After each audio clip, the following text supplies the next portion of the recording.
మన యెహోషువ గురించి కొన్ని విషయాలు మనం ధ్యానం చేస్తా ఉన్నాం. యెహోషువ గ్రంథం 1వ అధ్యాయం నుంచి చూడండి. మోషే గారు చనిపోయిన తర్వాత అందరినీ కూడా దేవుడు ఆయనకి ఒక బాధ్యత ఆ యెహోషువకి అప్పచెపుతా ఉన్నాడు. యెహోవా సేవకుడైన మోషే మృతి నొందిన తరువాత యెహోవా నూను కుమారుడును మోషే పరిచారకుడైన యెహోషువకు ఎలాగో సెలవిచ్చెను, నా సేవకుడైన మోషే మృతి నొందెను కాబట్టి నీవు లేచి నీవును ఈ జనులందరూ యోర్దాను నది దాటి నేను ఇశ్రాయేలుకి ఇచ్చుచున్న దేశమునకు వెళ్ళుడి. నేను మోషేతో చెప్పినట్లు మీరు అడుగుబెట్టు ప్రతి స్థలమును మీకు ఇచ్చుచున్నాను. అరణ్యమును ఈ లెబనోను మొదలుకొని మహానది అయిన ఎఫ్రాటీసు నది వరకును హిత్తీయుల దేశమంతయు పడమట మహాసముద్రమునకును నీకు సరిహద్దు. నీవు బ్రతుకు దినములన్నయు ఏ మనుష్యుడును నీ ఎదుట నిలువలేకయుండును. నేను మోషేకు తోడయుండునట్లు నీకును తోడయుండును. నిన్ను విడువను, నిన్ను ఎడబాయను. నిబ్బరము కలిగి ధైర్యముగా నుండుము. వారికి ఇచ్చినని నేను వారి పితరులతో ప్రమాణం చేసిన ఎవండి ఈ దేశమును నిశ్చయముగా నీవు ఈ ప్రజలు స్వాధీనము చేసేదవు. అయితే నీవు నిబ్బరము కలిగి జాగ్రత్త పడి బహుధైర్యముగా నుండి నా సేవకుడైన మోషే నీకు ఆజ్ఞాపించిన ధర్మశాస్త్రం అంతటి చొప్పున చేయవలెను. నీవు నడుచు ప్రతి మార్గము చక్కగా ప్రవర్తించినట్లు నీవు దాని నుండి కుడికి గాని ఎడమకి గాని తొలగకూడదు. ఈ ధర్మశాస్త్ర గ్రంథము నీవు బోధింపక తప్పిపోకూడదు. దానిలో రాయబడిన వాటన్నిటి ప్రకారము చేయుటకు నీవు జాగ్రత్త పడినట్లు దేవారాత్రములు దాన్ని ధ్యానించిన ఎడల నీ మార్గములు వర్ధల చేసుకుని చక్కగా 9వ వచనం చూడండి. నేను నీకు ఆజ్ఞ ఇచ్చి ఉన్నాను కదా, నిబ్బరము కలిగి ధైర్యముగా నుండము, దిగులు పడకము, చెడియకము. నీవు నడుచు మార్గం అంతటిలో నీ దేవుడైన యెహోవా నీకు తోడై ఉన్నాను. చూడండి ప్రియులారా, ఏవండి దేవుడు యెహోషువతో మాట్లాడుతున్నటువంటి సందర్భం. మోషే గారు ఎక్కడి వరకు నడిపించారంటే యోర్దాను నది వరకు కూడా మోషే గారు ఇశ్రాయేల్ ప్రజలందరినీ కూడా నడిపించారు. అక్కడి నుంచి మోషే గారు ఆయన పలికిన ఒక మాటను బట్టి ఆ ఇశ్రాయేల్ దేశంలో ప్రవేశించడానికి, ఆయనకి వాగ్దానంలో ప్రవేశించడానికి ఏమండి దేవుడు అనుమతి ఇవ్వలేదు. కాబట్టి ఆయన పర్వతం మీదకి వెళ్ళి ఏమైపోతాడు, ఆయన చనిపోతాడు. ఏమండి మోషే మృతి పొందిన తర్వాత అప్పటి వరకు కూడా వాళ్ళు అక్కడే ఉన్నారు. యోర్దాను నది యువతలే వారు ఉన్నారు. మోషే గారు ఎప్పుడైతే మృతి పొందారో, మృతి పొందిన తర్వాత నుంచి ఈ యెహోషువ గ్రంథం అనేది ప్రారంభమవుతుంది. యెహోషువ ప్రియులారా చాలా ఏమండి మంచి పరిచారకుడు. ఎన్ని సంవత్సరాల వయసులో మోషే గారిని వెంబడించడం ప్రారంభించాడు ప్రియులారా? ఎన్ని సంవత్సరాల వయసు? 20 సంవత్సరాల వయసు. చూడండి, అప్పుడే యవన కాలంలోనికి ప్రవేశించాడు. ఏమండి దాదాపుగా 40 సంవత్సరాల పాటు ఏమండి మోషే గారు వెనకమాలే ఉండి ఎంత విధేయుడిగా, ఎంత తగ్గించుకొని ప్రతి విషయంలో కూడా ఎలాంటి ఏమండి మౌనాన్ని పాటించి దేవుని సేవకుడికి దగ్గరగా ఉంటా, ఒక నాయకుడికి దగ్గరగా ఉంటా, తన ఆత్మీయతని, తన హృదయాన్ని లోకంతో కలవకుండా అందరూ కూడా ఏం చేస్తా ఉన్నారు, లోకంతో కలిసి విగ్రహాన్ని తయారు చేసుకుని వారు ఆరాధన చేస్తా ఉన్నారు. కానీ యెహోషువ ఎక్కడున్నాడు? గుడారంలో ఉన్నాడు ప్రియులారా. దేవుని సేవకుడు పైన దేవునితో ముఖాముఖిగా మాట్లాడుతున్నటువంటి సందర్భంలో ఏవండి యెహోషువ గుడారంలో ఉన్నాడు.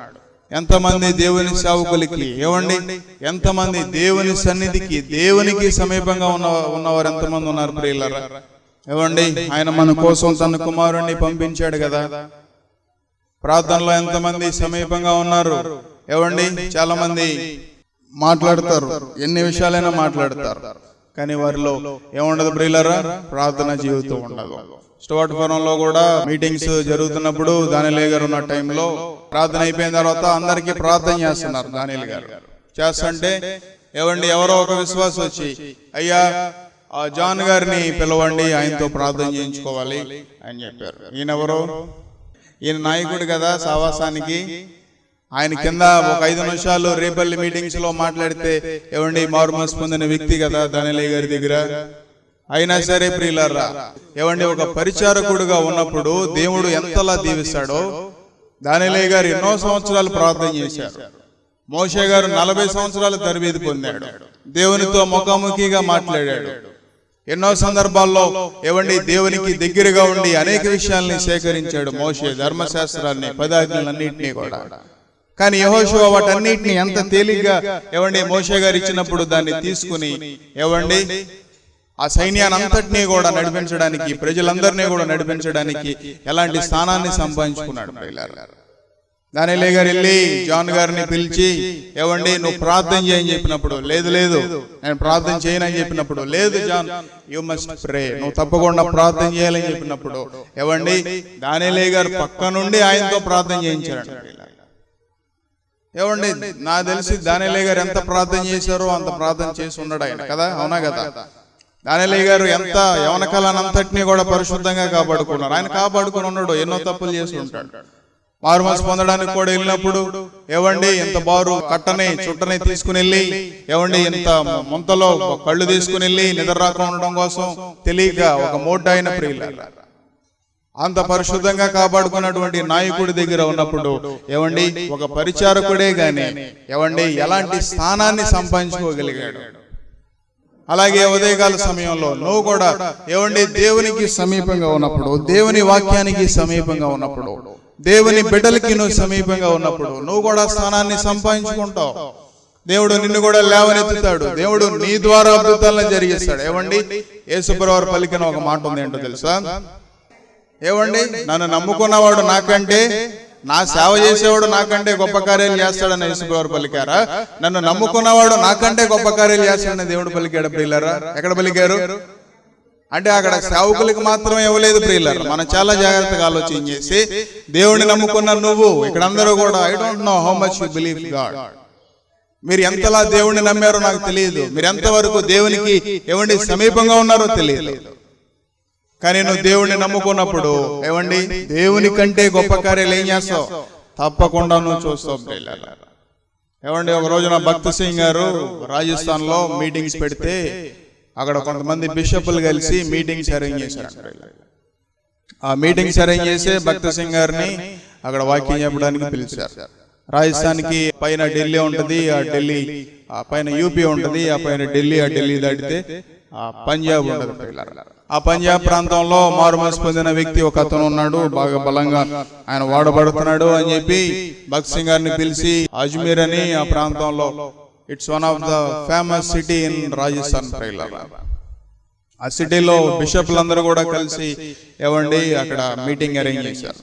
ఆ మీటింగ్ కి భక్త్ సింగ్ గారిని పిలిచారు. 3 రోజుల కూటాలు, 3 రోజులు కూడా ఆయన వాక్యం చెప్పాలి. అయితే మొదటి రోజు భక్త్ సింగ్ గారికి వాక్యం చెప్పడం ప్రారంభించారు. మత్తయి సువార్త 23వ అధ్యాయం తీసి మారు మనసు గురించి ఆయన బోధ చెప్తూ ఉంటే అనేక హృదయాలు కదిలించబడి అని ప్రియులారా దేవునాత్మ బలంగా వచ్చి అనేక మంది మారి అనేక జీవితాలు, అనేక హృదయాలు అక్కడే క్రీస్తుకి సమర్పించుకొని ఏవండి ఎంతో మంది పశ్చాత్తాపడి మారు మనసు పొందారంట. అయితే ఆ రోజు నైట్ 5 బిషప్లు ఆయన దగ్గరికి వచ్చి ఏవండి భక్త్ సింగ్ గారు మీరు వాక్యం చెప్పండి, కానీ దేని గురించి చెప్పొద్దు? మారు మనసు గురించి మీరు వాక్యం చెప్పొద్దు. చూడండి ప్రియులారా, మీరు వాక్యం చెప్పండి కానీ మారు మనసు గురించి మీరు వాక్యం చెప్పొద్దు. ఏవండి మరలా 2వ రోజు మరలా మీటింగ్ ప్రారంభమైంది. మరలా భక్త్ సింగ్ గారు స్టేజ్ ఎక్కారు. ఏవండి మరలా బైబిల్ తీశారు. మరలా నిన్న ఏ వచనం అయితే తీశారో అదే మత్తయి సువార్త 23వ అధ్యాయాన్ని తీశారు. మరలా అదే మారు మనసు గురించి చెప్పారు. మరలా అదే పశ్చాత్తాపం వచ్చింది. మరలా అదే దేవునాత్మ వచ్చింది. ఈసారి ఇంకా ఎక్కువ మంది మనుషులు మారారండి ప్రియులారా. ఇంకా ఎక్కువ మంది మనుషులు మారినప్పుడు ఏవండి ఇంకా ఎక్కువ మంది హృదయాన్ని సరి చేసుకున్నప్పుడు ఇంకా ఎక్కువ మంది పశ్చాత్తాపడి వారి హృదయాన్ని సరి చేసుకుని క్రీస్తుని అంగీకరించారు ప్రియులారా. అయితే 3వ రోజు మీటింగ్ కి ఏవండి ఆ 2వ రోజు నైటే భక్త్ సింగ్ గారిని మీరే మీటింగ్ లో రేపొద్దున వాక్యం చెప్పడానికి మీకు అనుమతి లేదు, పంపించేశారు. చూడండి మనుషులకి ఈ రోజున మారు మనసు అవసరం లేదు ప్రియులారా. మనుషులకి రోజున నీతితో పని లేదు. మనుషులకి రోజున ఏవండి హృదయం సరి చేసుకునే విధానంతో పని లేనే లేదు ప్రియులారా. క్రైస్తవులం అంటే క్రైస్తవులం అంతే. ఏవండి మందిరానికి వెళ్తున్నాం అంటే వెళ్తున్నాం. ఏవండి ఒక హృదయాన్ని సరి చేసుకుని ఏవండి ఒక నీతిని కాపాడుకుని ఒక పరిశుద్ధతని కాపాడుకునే మనసు లేనే లేదు ప్రియులారా మనుషులకి ఈ రోజున. ఎక్కడండి మారు మనసు అనుభవం ఎక్కడుందండి మనుషుల్లో ఈ దినాల్లో? ఎలా ఎన్ని సహవాసాల్లో కనబడతా ఉంది, ఎన్ని సంఘాల్లో కనబడతా ఉంది ప్రియులారా. హృదయాన్ని సరి చేసుకోలేని జీవితం అది క్రైస్తవ జీవితం కానే కాదు ప్రియులారా. ఏవండి తిరిగి ఇచ్చేని జీవితం అది క్రైస్తవ జీవితం కానే కాదు. ఒకరిని క్షమించలేని జీవితం, ఏవండి హృదయంలో ద్వేషాన్ని నింపుకున్న జీవితం, తగ్గించుకోలేని మనసు ఎవరిలో ఉందో ప్రియులారా, నువ్వు ఇంకా క్రైస్తవ జీవితాన్ని ఎన్నడూ కూడా ప్రారంభించలేదు. ఏవండి క్రైస్తవ జీవితం అనేది ఎక్కడి నుంచి ప్రారంభం అవుతుంది ప్రియులారా తెలుసా? అసలు దేనికైనా ఒక స్టార్టింగ్ పాయింట్ అనేది ఉండాలి కదా. క్రైస్తవ జీవితం అనేది మారు మనసు పొందిన తర్వాత ఎక్కడి నుంచి ప్రారంభం అవుతుంది? యేసు ప్రభువు సిలువలో పలికిన మొట్టమొదటి మాట ఏంటిదండి? అది తండ్రి వీరేం చేయుచున్నారో వీరికి తెలియదు కనుక వీరిని ఎందుకంటే నువ్వు లోకానికి వ్యతిరేకంగా వెళ్తున్నావు కాబట్టి, ఎందుకని నువ్వు ఇతరులకి వ్యతిరేకంగా నడుస్తున్నావు కాబట్టి ఆత్మీయ జీవితం అనేది, ఒక క్రైస్తవ జీవితం అనేది ఇతరుల్ని క్షమించడం నుంచి ప్రారంభం అవ్వాలి. చాలా మంది క్షమించలేరు, ఓర్చుకోలేరు, సహించలేరు. ఏవండి ఇక్కడ దేవుడు యెహోషువతో పలికినటువంటి మాట చూడండి ప్రియులారా. ఇక్కడ ఆయనకి సరిహద్దుల్ని దేవుడు, ఏవండి వాస్తవానికి మోషే గారికి దేవుడు సరిహద్దుని ఇవ్వలేదు, కానీ సరిహద్దుని ఎవరికి ఇచ్చారు ప్రియులారా? దేవుడు ఎవరికి ఇచ్చాడండి? యెహోషువకే దేవుడు ఇచ్చాడు. ఇక్కడ ఏమని ఉందో చూడండి ప్రియులారా, 4వ వచనం చూడండి. అరణ్యములో ఈ లెబనోను మొదలుకొని మహానది అయిన ఎఫ్రాటీసు నది వరకు హిత్తియో దేశమంతయు పడమట మహాసముద్రమునకును మీకు సరిహద్దు. చూడండి ప్రియులారా, ఇక్కడ లెబనోను మొదలుకొని ఎఫ్రాటీసు నది వరకు, ఇట్స్ లెబనోన్ అది టాప్ లో ఉంటది ప్రియులారా, ఎఫ్రాటీసు నది అనేది కింద ఉంటది. ఏవండి ఎఫ్రాటీసు నది దానికి ఒక చరిత్ర ఉంది ప్రియులారా. చరిత్రే కాదు, ఫ్యూచర్ లో కూడా రాకడ గురించిన సూచన ఒకటి ఉంది ఎఫ్రాటీసు నది గురించి. ఏవండి ఎఫ్రాటీసు నది దాటిన వ్యక్తి ఒక అతను ఉన్నాడు బైబిల్ గ్రంథంలో. ఎవరన్నా చెప్పగలరా ప్రియులారా? మోసగాడు 20 సంవత్సరాల పాటు కొలువు చేశాడు మామని. ఏవండి అంతటినీ కూడా ఏవండి తీసుకొని తనకు సంబంధించిన భార్యల్ని, తనకు సంబంధించిన ఆస్తిని అంతటినీ కూడా, సామాగ్రిని అంతటినీ కూడా తీసుకుని ఏవండి వెళ్తా ఉన్నాడు. ఎవరా వ్యక్తి? యాకోబు ప్రియులారా. ఇట్స్ అ వెరీ డీప్, ఆ నది చాలా లోతుగా ఉంటది అన్నమాట. నియర్లీ 120 yards అది లోతుగా ఉంటుంది. ఎన్నో కొన్ని అడుగులు, దాదాపుగా 100 అడుగులు లోతుగా ఉంటది. ఎలా దాటాడండి యాకోబు? ఎలా దాటాడు ఇక్కడ రాసలేదు. కానీ ప్రియులారా యాకోబులో ఉన్నటువంటి ఒక మాట బైబిల్లో ఏమన్నా రాయబడి ఉందంటే మగసిరి గలవాడే అని ఉంది ప్రియులారా. ఎలాంటి వాడండి అంటే పోరాడతాడు, ఎంత నిబ్బరమైనా సరే. ఇక్కడ దేవుడు కూడా యెహోషువతో మాట్లాడుతున్నటువంటి మాట ఏంటో తెలుసా? నువ్వు నిబ్బరము కలిగి ధైర్యముగా ఉండు. చూడండి ప్రియులారా, ఎంతమందిలో నిబ్బరం ఉంది? ఎఫ్రాటీస్ నది గురించి ఒక విషయం మీతో చెప్పాలనుకుంటున్నాను. ఏవండి Euphrates, there is a future prediction in revolutions. ఏవండి ప్రకటన గ్రంథం 9వ అధ్యాయంలో 13వ వచనం నుంచి అక్కడ ఎఫ్రాటీస్ నది గురించి ఉంటది ప్రియులారా. ఏవండి 6వ దూత బోర ఊదినప్పుడు దేవుని ఎదుట ఉన్న సువర్ణ బలిపీఠం యొక్క కొమ్మల నుండి యొక్క స్వరము, ఏవండి ఎఫ్రాటీసు అను మహానది యొద్ద బంధింపబడి ఉన్న 4 దూతలను వదిలిపెట్టమని బోర పట్టుకొని ఉన్న 6వ దూతతో చెప్పుట వింటిని. ఏవండి మనుషులు 3వ భాగము సంహరింపవలనని అదే సంవత్సరమున, అదే నెల, అదే దినమున, అదే గంట సిద్ధపరచబడి ఉన్నది. ఏవండి ఒక సమయం నియమించబడిందంట ప్రియులారా.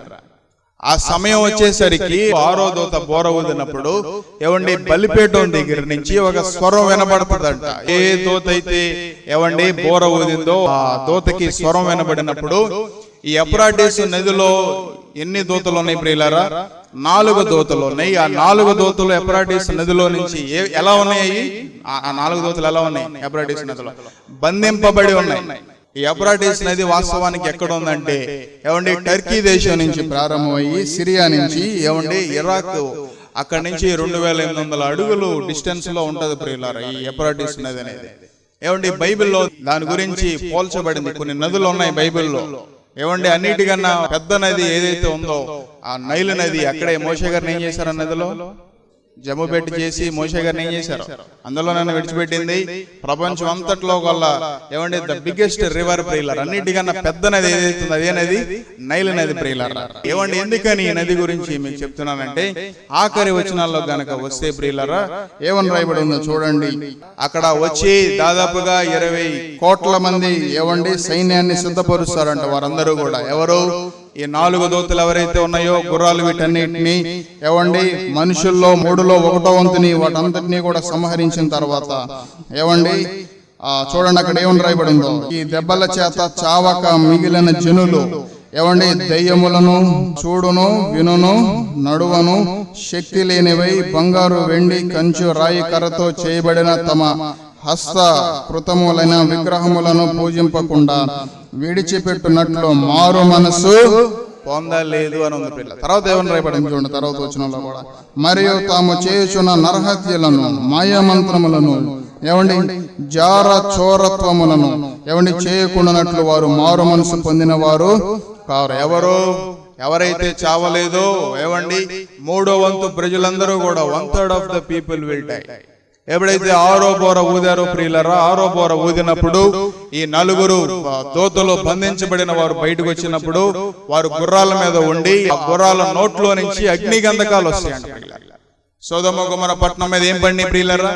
అగ్ని గంధకాలు పడినాయి. అగ్ని గంధకాలు ఎలా పడినాయో ఈ గుర్రాల నోట్లో నుంచి దాదాపుగా 20 కోట్ల ఏవండి గుర్రాలు వచ్చి ఏవండి దాని అంతటినీ కూడా 1/3 ఆఫ్ ద పీపుల్ అంటే 3వ భాగాన్ని అంతటినీ కూడా ఏం చేస్తాయి? మనుషులంతటినీ కూడా సంహరిస్తాయి. విడవబడిన వారు ఎవరైతే ఉన్నారో ఏవండి వారు అప్పటికైనా సరే శ్రమ కలిగినా సరే వారు ఏం చేయరంట? విగ్రహాల నుంచి ఏవండి వారు జరిగించే కార్యాల నుంచి అంటే జారత్వం నుంచి, చోర్యులు అంటే ప్రియులరా దొంగలు, వారు కూడా ఏం చేస్తారంటే ఏవండి మారు మనసు పొందకుండా ఉంటారు అని రాస్తున్న ప్రియులరా. ఎన్ని జీవితాలు ఏవండి రాకడ సమీపంగా ఉంది అని ఎంతో మంది ఏవండి చెప్తా ఉన్నారు ప్రియులరా. రాజ్యం మీదకి రాజ్యాలు లెగుస్తూ ఉన్నాయి, మనుషుల మీదకి జనం మీదకి జనం లెగుస్తూ ఉన్నారు. ఏవండి లెబనోను మొదలుకొని ఎఫ్రాటీస్ నది వరకు దేవుడు వారికి వాగ్దానంగా ఇచ్చాడు. ఏవండి ఇప్పుడు అంత భూభాగం వారి చేతిలో లేదు. కాబట్టి ప్రియులారా వారు మా భూభాగాన్ని అంతటినీ కూడా మీరు ఎంత అయితే సంచరిస్తారో దాని అంతటినీ కూడా మీరు ఏం చేస్తారు? స్వాధీనపరుచుకుంటారు అని దేవుడు అక్కడ పలికాడు. కాబట్టి ఈ ఎఫ్రాటీస్ నది మనకి ఎందుకని మీకు గుర్తు చేశానంటే మారు మనసు విషయమై ఇక్కడ సూచన ఏవండి చూపిస్తా ఉంది. 9వ అధ్యాయం ఏవండి 20-21 వచనాల్లో ఏవండి వారు ఇంకా సరే వారిన్ని బాధలు వచ్చినా సరే ఎన్ని శ్రమలు వచ్చినా సరే వారు ఏం చేయట్లేదంట, మారు మనసు పొందిన వారుగా ఉన్నారు ప్రియులారా. దేవుడు నీకు ఉదయకాల సమయంలో సువార్తని పంపించాడు. ఉదయకాల సమయంలో ఆయన మాట నీ దగ్గరికి వచ్చే ఉంది ప్రియులారా. యెహోషువతో కూడా దేవుడు మాట్లాడుతూ ఉన్నాడు, నీకు ధర్మశాస్త్రం ఇవ్వబడింది. ఆ ధర్మశాస్త్రాన్ని అంతటినీ కూడా ఏవండి దివారాత్రాలు దాన్ని ధ్యానించి దాన్ని బోధించి ఏవండి అక్కడ దేవుడు పలికిన మాట ఏంటంటే నువ్వు కుడికి గాని ఎడమకి గాని తిరగొద్దు, తొలగిపోవద్దు అని ఉంది ప్రియులారా. ఏవండి ఎంతమంది చూపులు అటు ఇటు ఏవండి మరలించబడుతూ ఉన్నాయి. ఆహాబు చూశాడు పొరుగువాని ఏవండి ఆ తోటని చూశాడు, ఆశించాడు ప్రియులారా. దావీదు పక్కనే ఉన్నటువంటి ఒక స్త్రీని చూసి ఆశించాడు. ఎంతమంది మనుషుల్లో ఆశ కలుగుతూ ఉంది. లోకం ఎప్పుడూ కూడా మన వైపు ఎన్నో రీతిలుగా మనల్ని ఏమండి మన చూపుని మళ్లించడానికి ఏం చేస్తూ ఉంటది? డెవిల్ విల్ టెంప్ట్ ప్రియులారా. అపవాది ఎప్పుడు కూడా మనకి ఆశ చూపిస్తూ ఉంటది. డబ్బుని చూడగానే ఏదో ఒక రీతిగా ఏమండి దాన్ని స్వాధీనపరచుకోవాలనేటువంటి ఆశ, ఏవండి పరస్త్రీని చూడగానే స్వాధీనపరచుకోవాలనేటువంటి ఆశ. ఈ రోజున యవ్వనస్తులు ఎంత భయంకరంగా ప్రియులారా. దేవుడు యెహోషువతో మాట్లాడినట్లుగా ఏవండి తల్లిదండ్రులు మాట్లాడుతూ ఉంటారు బిడ్డలతో. చాలా మంది ఏవండి నిబ్బరాన్ని తీసుకోలేరు, చాలా మంది ధైర్యాన్ని తీసుకోలేరు. నీతిమంతుడు ఎలా ఉంటాడు? సింహం ఎలా ఉంటాడు ప్రియులారా? ధైర్యంగా ఉంటాడు ప్రియులారా. దేవుడు యెహోషువతో ఏమని పలికాడంటే నీవు నిబ్బరము కలిగి ధైర్యంగా ఉండు. ఏవండి నిబ్బరము కలిగి ధైర్యముగా ఉండు. నిబ్బరం అన్నా ధైర్యం అన్నా ఒకటా కదా చెప్పండి? ఒక విధంగా ఒకటే. తొందరపడి ఎదుటి వారికి తీర్పు తీర్చేస్తాం ప్రియులారా. దేవుడు కూడా అదే చెప్తా ఉన్నాడు యెహోషువతో, నువ్వు కుడికి గాని ఎడమకి గాని తిరగమాక, నువ్వు నిబ్బరంగా ఉండు, నువ్వు ధైర్యంగా ఉండు, నా వైపే చూడు, నేను నీకు జయాన్ని ఇస్తాను, నేను నీకు తోడుగా ఉంటాను. ఏవండి ఎంతమంది ఇక్కడ వాగ్దానాన్ని సంపాదించుకున్న వారు ఉన్నారు ప్రియులారా? ఏవండి ఎంతమంది దేవుని మాటని సంపాదించుకున్న వారు ఉన్నారు ప్రియులారా? మీలో ఎంతమందికి వాగ్దానాలు లేవు, ఇంకా మారు మనసు అనుభవం లేదు, ఇంకా లోకంలో అటు ఇటు తిరుగులాడుతూ ఉన్నావు, దేనికో బంధించబడి ఉన్నావు ప్రియులారా. మన జీవితాలు ఇంకా లోకానికి పాపానికి బంధించబడినటువంటి జీవితాలు ప్రియులారా. కానీ యెహోషువ ఏవండి ఎంత విధేయుడిగా ఎంత తగ్గించుకొని ఎలాంటి పరిస్థితుల్లో అతను జీవించాడో ఏవండి ఆయనకి ఇచ్చినటువంటి ఆ వాగ్దానం కానివ్వండి, ఆయనకి ఇచ్చినటువంటి ఆ మాట కానివ్వండి, ఆయనకి ఇచ్చినటువంటి ధైర్యం కానివ్వండి, ఆయనకి ఇచ్చినటువంటి ధర్మశాస్త్రం కానివ్వండి, ఏమండి 10 ఆజ్ఞలు కానివ్వండి, నువ్వు దాన్ని ఏమండి కొంచెం కూడా దాన్ని త్రొట్టిల్లిపోవద్దు అని చెప్పాడు. కాబట్టి మన జీవితాల్లో ఎన్నిసార్లు ఏమండి నీతిని ఏమండి తొలగి జీవించేవారు ఎంతమంది ఉన్నారు? యెషయా గ్రంథం 32:17 కూడా ఏమని రాయబడి ఉంది? నీతి సమాధానము కలుగజేయును, నీతి వలన నిత్యము నిమ్మళము నిబ్బరము కలుగును. చూడండి ప్రియులారా, నీతి ఏం చేస్తుందంట? ఒక మనిషిలో నీతి ఉన్నప్పుడు ఏం చేస్తుందంట? ఏమండి సమాధానం కలగజేస్తుంది. అలాగే కాదు, నీతి వలన నిత్యము నిమ్మళంగా ఉంటది, ఎప్పుడు కూడా మనం ప్రశాంతంగా ఉంటాం. తర్వాత ఏం కలిగేస్తుంది? నిబ్బరము కలుగును అని ఉంది ప్రియులారా. ఎన్ని జీవితాల్లో అయితే నీతి ఉండదో, ఎన్ని జీవితాలు అయితే ఏమండి యథార్థత ఉండదో, ఆ హృదయాలు ఎప్పుడూ కూడా కలవరంతోనే నింపబడతాయి. లంచం తీసుకోకూడదు కదా, అవినీతిగా వచ్చినటువంటి సొమ్ముని తీసుకోకూడదు కదా, దాన్ని మనం ముట్టకూడదు కదా. నీతి లేనిటువంటి జీవితాలు ప్రియులారా, అవినీతికి అలవాటు పడిపోయినటువంటి జీవితాలు, అక్రమానికి అలవాటు పడిపోయినటువంటి జీవితాలు, ఏవండి ఎలా పడితేలా ఏవండి అవినీతిగా మాట్లాడేటువంటి జీవితాలు, యథార్థత లేని జీవితాలు ప్రియులారా. తల్లిదండ్రులకి వాస్తవాన్ని చెప్తా ఉన్నారా యవనస్తులు ఈ రోజున? లేదే. ఎన్ని ముసుగులు ప్రియులారా. ఏవండి ఎంతమంది మనుషులు ఏవండి ఆఫీసులో నీతి ఉందా? లేదే. ఫైల్స్ లో నీతి కనపడుతుందా? లేదే. ఇంట్లో నీతి కనపడుతుందా? లేదే. ఒక విషయాన్ని కప్పిపుచ్చడానికి ఎన్ని రీతిలుగా మాటలు అవినీతికి ఏవండి వారి మాటలు వెళ్ళిపోతా ఉన్నాయే. నీలో నిబ్బరం ఉండదు. యెహోషువలో ఎలాంటి నిబ్బరాన్ని దేవుడు నింపాడు, అలాంటి నిబ్బరం ఉండనే ఉండదు ప్రియులారా. అలాంటి ధైర్యం నీలో నింపబడాలి అంటే ఒక మనిషిలో ఏముండాలి? నీతి ఉండాలి, యథార్థత ఉండాలి. ఎంతమందిలో ఏవండి మారు మనసు పొందిన జీవితాల్లో ఎంతమందిలో నీతి ఉంది ప్రియులారా, ఎంతమందిలో యథార్థత ఉంది ప్రియులారా. ఏవండి అందుకే స్పర్జన్ గారు కూడా ఒక మాట పలికారు, ఏంటో తెలుసా? ఏవండి caste away your self righteousness అని పలికాడు ప్రియులారా. చాలా మందిలో నీతి ఉంటది. ఏ నీతి ఉంటది? స్వనీతి ఉంటది ప్రియులారా. అంటే వాళ్ళంతటా వాళ్ళు ఒక నీతిని తయారు చేసుకుంటారు. ఇది రైట్, ఏమండి ఇది రాంగ్, ఎలా చేస్తే ఏమోదో, ఈ పరిస్థితిని బట్టి ఇలా మాట్లాడితే ఏమోదో, ఇలా మాట్లాడాలి తప్పదో, ఏమండి అవన్నీ పనిచేయవు ప్రియులారా. బైబిల్ అలా ఏం చెప్పలేదే.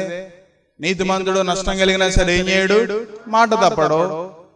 ఏమండి ఒక నష్టాన్ని పోడ్చడానికి మనం ఏదో సొంత నీతిని తయారు చేసుకుని మాట్లాడితే అది ఎలా అవుతుందండి? భక్తి అది భక్తి అవుతుందా? అది నీతి అవుతుందా? కానే కాదు కదా. ఏవండి మనుషులు ఏదో నన్ను తక్కువగా చూస్తారేమో, తిడతారేమో, ఏమండి అలాంటి పరిస్థితుల్లో నువ్వు ఏదో ఒక మాటని అటు ఇటు మలిచి ఏమండి దాన్ని అలా కవర్ చేయడానికి నువ్వు గనక ట్రై చేస్తే ఏమండి అది నీతి ఎలా అవుతుంది? నీతి కానే కాదు ప్రియులారా. కాబట్టి ఏమండి మన జీవితంలో ఏమండి caste away your self righteousness అని పలికాడు ప్రియులారా. Trust in the lord who has finished the work ఏమండి ఆన్ ద క్రాస్. ఏమండి ఒక మనిషికి నీతి ఎక్కడి నుంచి ప్రవహిస్తుంది? సిలువ నుంచే ప్రవహిస్తుంది ప్రియులారా. ఏమండి సిలువలో మన కోసం అవినీతి జయించబడింది, సిలువలో నీ కోసం అన్యాయం జయించబడింది, సిలువలో నీ కోసం ఏమండి ప్రతి పాపం కూడా జయించబడింది. ఏవండి when you trust in the lord Jesus, ఏవండి ఎప్పుడైతే యేసు క్రీస్తు మీద రక్షకుడి మీద ఎప్పుడైతే నువ్వు ఆధారపడ్డావో ప్రియులారా, అప్పుడు నీలో నీతి అనేది ఏమవుతుంది? చిగురిస్తుంది. రోజు రోజుకి కూడా చిగురిస్తుంది. స్వామి వివేకానంద ఒక మాట పలికాడంటే తెలుసా? క్రైస్తవ జీవితం అంటే ఎలాంటిదో తెలుసా? ఏవండి వరలో ఉన్న కత్తిని తీసి అలా పెట్టి ఆ కత్తి మీద నడవటం లాంటిదని పలికాడు. ఎవరో? స్వామి వివేకానంద. వరలో ఏముంటది? ఇక్కడ ఎంత షార్ప్గా ఉంటది? ఆ కత్తిని తీసి ఒక్కసారి ఎలా అంటే ఏమైపోద్దండి? మెడాను మొండి అయిపోద్ది, అలా తీగ అవతల పడిపోద్ది అంతే. స్వామి వివేకానంద గారు పలికిన మాట ఏంటంటే క్రైస్తవ జీవితం కూడా వరలో ఉన్న కత్తిని తీసి అలా పెట్టి దాని మీద నడవటం లాంటిదంట. దాని మీద నడిస్తే ఏమవుతుందండి? పీకే తెగిపోయింది, కాలు తెగదా? ఏమండి తెగుతీ ప్రియులారా. అదే అక్కడ దాని అర్థం.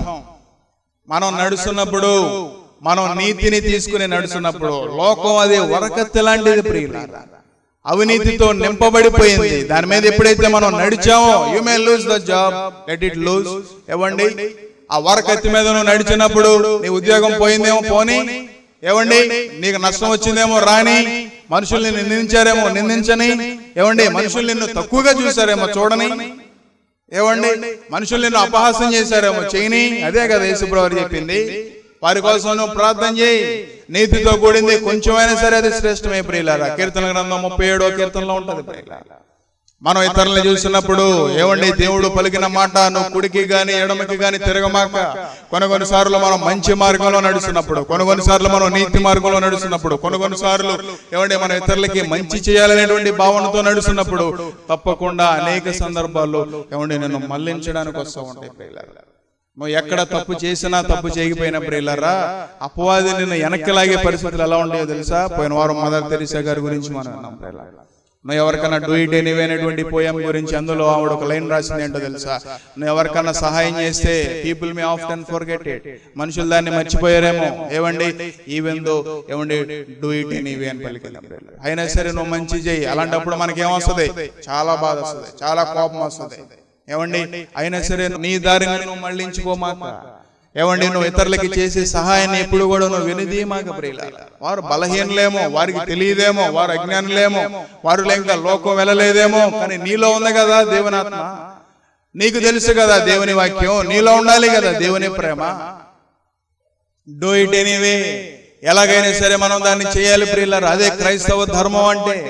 ఎలాగైనా సరే మారు మనసుని నిలబెట్టుకోవాలి ప్రియులారా. ఎలాగైనా సరే నీతిని కాపాడుకోవాలి. అప్పుడే మనం నిబ్బరం కలిగి ధైర్యంగా ఉండగలుగుతాం. ఏమండి నీలో ఉన్నటువంటి స్వనీతిని ఎప్పుడైతే మనం తీసేసామో, ఏమండి నువ్వు మంచిగా నీతిగా ఉన్నప్పుడు మనుషులు నీ మీద ఏమండి అసూయపడతారు. మదర్ తెరీసా గారు పలికిన మాట. ఏమండి if you are happy and if you are frank people may often jealous you. మనుషులు నిన్ను చూసి అసూయపడతారు. అయినా సరే వారు అసూయని చూసి ఏమండి నీలో ఉన్నటువంటి సంతోషాన్ని, నీలో ఉన్నటువంటి ఏమండి ఇక్కడ యెషయా గ్రంథం 37:17 ఏమని రాయబడి ఉంది? నీతి ఏం చేస్తుందంట? నిత్యము నిమ్మళాన్ని కలగజేస్తుందంట. There is an inner peace in the righteousness. స్వనీతిలో మనశ్శాంతి ఉండదు, స్వనీతిలో సంతోషం ఉండదు, స్వనీతిలో నిమ్మళం అనేది ఉండదు ప్రియులారా.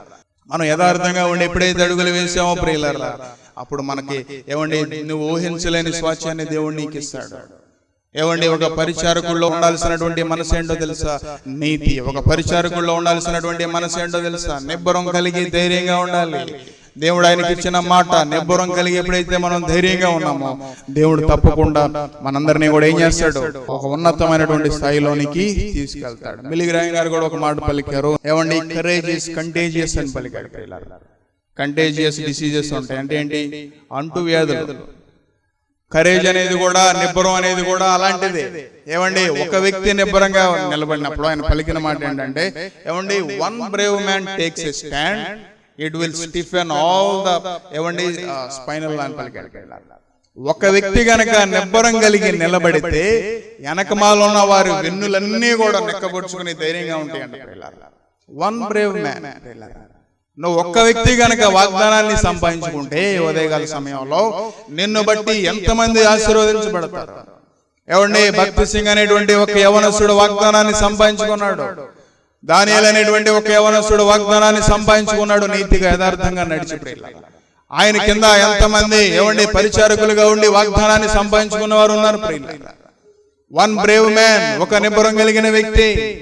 ఎంతమందిలో నిబ్బరం ఉంది? అవినీతి నీలో ఉంటే, పాపం నీలో ఉంటే, అక్రమం మనలో ఉంటే, మన తలంపులు మన హృదయం సరిగా లేనప్పుడు నిబ్బరం మనలో ఉండనే ఉండదు. నువ్వు కనుక ఒక వ్యక్తి నిలబడితే అది నీకు మాత్రమే కాదు, ఒక వాగ్దానం అనేది ప్రియులారా బైబిల్లో మీరు ఎక్కడైనా చూసుకోండి, ఒక వాగ్దానం ఇవ్వబడినప్పుడు అది ఒక్క వ్యక్తికి మాత్రమే కాదు, ఆ కుటుంబానికి మాత్రమే కాదు, ఎన్ని వేల మందికి ఎన్ని కోట్ల మందికి అది ఆశీర్వాదకరంగా ఉంటుందో, ఎంతమందికి అది దీవెనకరంగా ఉంటుందో నీకు తెలియదు ప్రియులారా. మీరు అడుగుపెట్టిన స్థలాన్ని అంతటినీ కూడా దేవుడు మీకు స్వాచ్ఛంగా ఇస్తాడు. ఏమండి ఎక్కడ సేవ ప్రవహిస్తుందో, ఆ నది ఎక్కడికి ప్రవహిస్తుందో అక్కడ ఏమండి జీవరాశులన్నీ కూడా ఏమండి అవి బ్రతుకుతాయి. ఏమండి అవి జీవాన్ని పొందుతాయి. అక్కడ చిగురిస్తుంది నీతి ప్రియులారా. నువ్వు గనక ఒక్క వ్యక్తిగా నీతిని కాపాడుకోగలిగితే, ఏమండి నువ్వు గనక ఒక్క వ్యక్తిగా నిలబడగలిగితే దేవుడు నీ ద్వారా అనేక మందికి ఆశీర్వాదకరంగా మారుస్తాడు. మా అడ్రస్ LAF బెతెస్దా ప్రార్థనా మందిరం, స్విమ్మింగ్ పూల్ రోడ్, సర్కర్ తోట, మచిలీపట్నం, ఆంధ్రప్రదేశ్, కృష్ణా డిస్ట్రిక్ట్.